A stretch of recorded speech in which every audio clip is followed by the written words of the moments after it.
Good morning. From the Heart, our morning daily devotional. The reading for today is entitled The Sabbath in the Gospel Dispensation, December 10th. Isaiah 56 verse 2.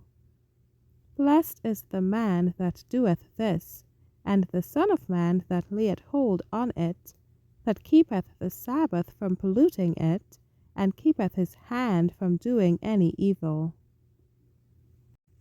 The prophet Isaiah, looking forward to the gospel dispensation, sets forth in the most impressive manner the obligation of the Sabbath and the blessings attending its observance. Hitherto, circumcision and a strict observance of the ceremonial law had been the conditions upon which Gentiles could be admitted to the congregation of Israel. But these distinctions were to be abolished by the gospel.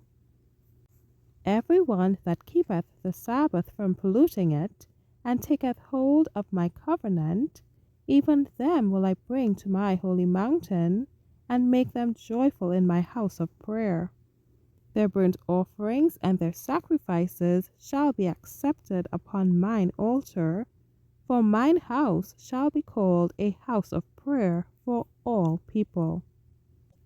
Again, after rebuking the selfishness, violence, and oppression of Israel, and exhorting them to works of righteousness and mercy, he declares, If thou turn away thy foot from the Sabbath, from doing thy pleasure on my holy day, and call the Sabbath a delight, the holy of the Lord honorable, and shalt honor him, not doing thine own ways, nor finding thine own pleasure, nor speaking thine own words, then shalt thou delight thyself in the Lord, and I will cause thee to ride upon the high places of the earth, and feed thee with the heritage of Jacob thy father, for the mouth of the Lord hath spoken it.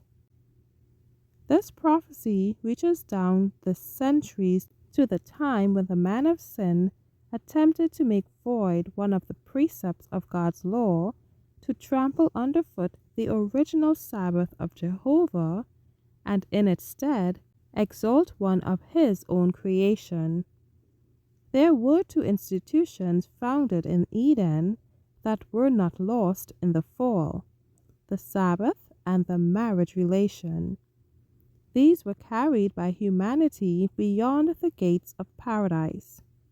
All who love and observe the Sabbath and maintain the purity of the marriage institution thereby prove themselves the friends of humanity and the friends of God. All who by precept or example lessen the obligation of these sacred institutions are the enemies of both God and humanity, and are using their influence and their God-given talents to bring in a state of confusion and moral corruption. Thank you for listening. Shalom.